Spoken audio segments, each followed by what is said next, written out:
Meus amigos, aqui estamos de volta a assuntos que não param de acontecer. Por exemplo, vou tratar agora, e peço que você preste atenção, à medida que você for gostando do vídeo, vá dando um like. Se gostar muito e não for inscrito no canal José Neumann de Pinto do YouTube, por favor, se inscreva, você faz falta lá, vai ser muito bem recebido. Porque tem um assunto de 1992 que, graças à permanente complacência de nossa justiça, não foi resolvido até hoje. 92, 8 anos, mais 25 anos de século XX, né? 34 anos depois, né? Meus amigos, 34 anos depois estamos às voltas com a impunidade de um figurão, né? Pois é. Acontece o seguinte, em 1992, o então presidente da República, Fernando Collor de Mello, primeiro a ser eleito diretamente com a queda do regime tecnocrático militar de 1964, respondeu e perdeu um processo de impeachment, tentou renunciar para não perder os direitos políticos, não conseguiu, passou 8 anos sem poder disputar cargos, mas os 8 anos passaram, ele foi realmente deposto da presidência por um processo de impeachment do Senado, mas 8 anos depois estava de volta indo para o Senado.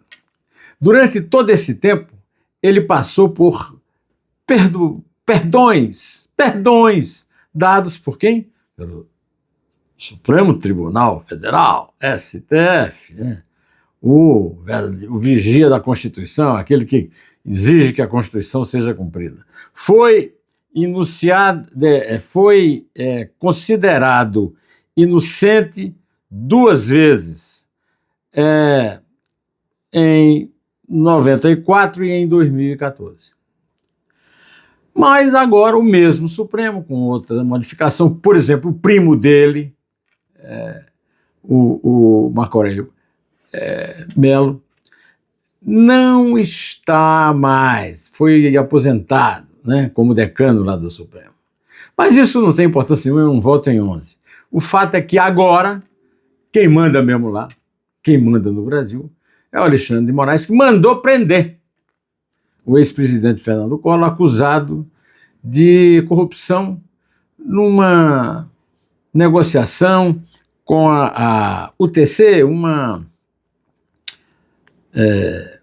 empreiteira corrupteira da época da Lava Jato. Aliás, este processo, tem o pessoal aí do Lula, não tem nada a ver com Lava Jato. Tem sim, este processo começa na Lava Jato, como já esclareceu o juiz Sérgio Moro, que foi deposto do seu cargo, junto com Deltan Dallagnol, que era o procurador da Lava Jato, por ordem de Augusto Aras, procurador-geral da República, nomeado por Jair Bolsonaro, teoricamente o adversário eterno do Lula, o chefão da direita, e que enfrenta o Lula, ganhou uma eleição e perdeu outra.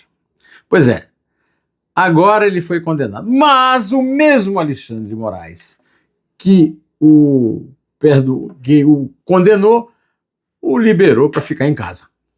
Bom, caiu numa conversa difícil de acreditar que um homem que foi secretário de Segurança Pública do Estado de São Paulo, ministro da Justiça, e está há tanto tempo mandando lá no Supremo Tribunal Federal, caiu numa conversa de assessoria médica a respeito de algumas enfermidades próprias da idade avançada do rapaz. Afinal de contas, 34 anos depois do impeachment, ele não podia mais ser um jovem como exigem, com tanta força e vigor, os fãs da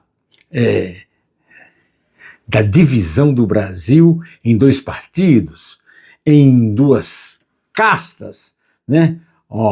A extrema-direita e o PT. O PT que, junto com o centro, manda no Poder Executivo. e a extrema-direita que faz barulho, principalmente nas redes sociais. Pois é, então, o que acontece é que o mesmo Alexandre de Moraes que o condenou, o mesmo Alexandre de Moraes que pede para os seus colegas do Supremo condenarem a cabeleireira Débora Rodrigues a 14 anos de cadeia porque pintou com batom o pescoço da Estátua da Justiça no Supremo Tribunal Federal, a frase "perdeu o maneco" foi citada pelo presidente do STF, Luiz Barroso. Pois é, mas este mesmo teve peninha dos males que podem afligir um mal de Parkinson, sinais de mal de Parkinson, coisas do gênero, coisas que toda pessoa na idade dele está candidata a ser, né? A verdade é que quem tem razão é o meu amigo Brito Júnior. Olha, eu sou um seguidor fiel do Brito Júnior, e o Brito Júnior só dá dentro, viu? Ao contrário dessa justiça brasileira que só dá fora, ele só dá dentro. E a frase do Brito Júnior é sensacional. Ela define de fato a situação, que é: mansão não é prisão. Pois é, o doutor Alexandre de Moraes, o Xandão, o xerife do país, considerou que um apartamento de luxo num bairro de altíssima renda, em Maceió, cidade favorita para os que frequentam a praia nos verões, com 600 metros quadrados e um uso de uma tornozeleira que nós vamos repetir aqui. Alguém aqui é tolinho o suficiente para achar que tem na Polícia Federal alguém seguindo tornozeleira? Ah, pelo amor de Deus, né? Até a hipótese que o Brito diz, né, que dele pular na piscina e tomar um choque, não é possível, que ele tira a tornozeleira, qualquer um tira, ninguém segue, não tem agente policial com folga suficiente para acompanhar tornozeleira de condenado a usar tornozeleira, né?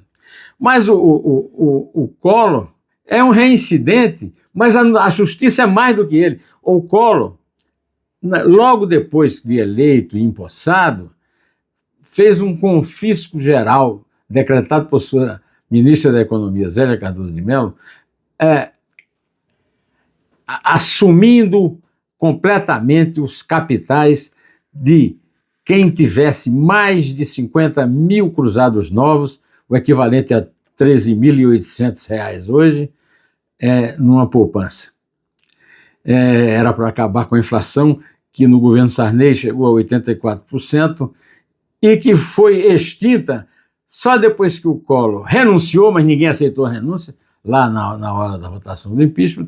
Então ele foi condenado a ficar 8 anos fora do poder, porque foi declarado deposto da presidência da República, não podia mais se candidatar a cargo nenhum. 8 meses depois, jovem como era, na época, assumiu o Senado, assumiu tudo, e já chegou até a condição de poder votar primeiro no Bolsonaro e depois no Lula.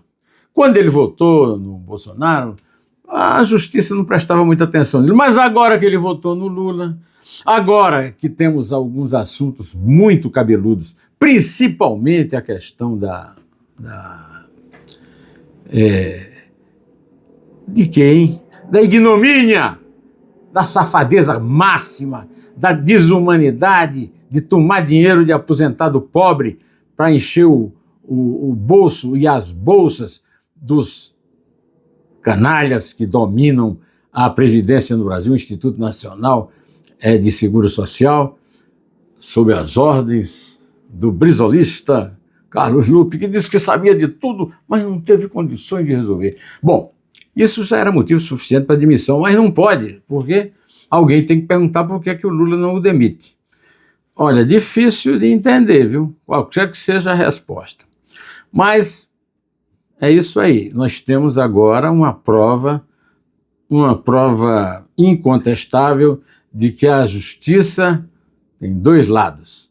O lado pobre, que controla, que está condenado, bandido pobre, ou mesmo inocente pobre confundido com bandido, vai para a cadeia, cadeias superlotadas, sem condições de habitabilidade, sem nenhum traço civilizatório, enquanto que o rico vai para a mansão. É isso aí.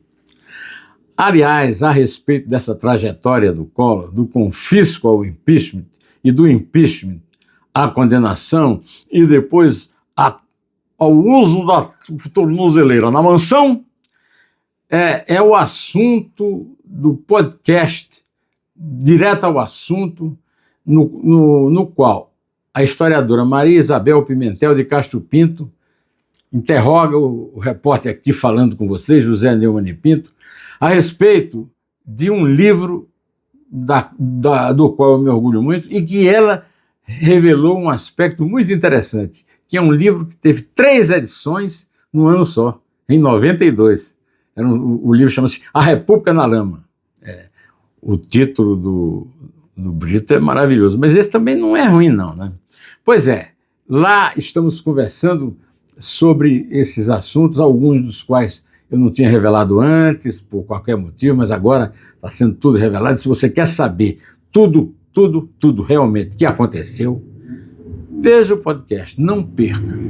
Já está no ar no canal José Neumann e Pinto no YouTube. Por enquanto eu vou ficando por aqui, direto ao assunto. Até!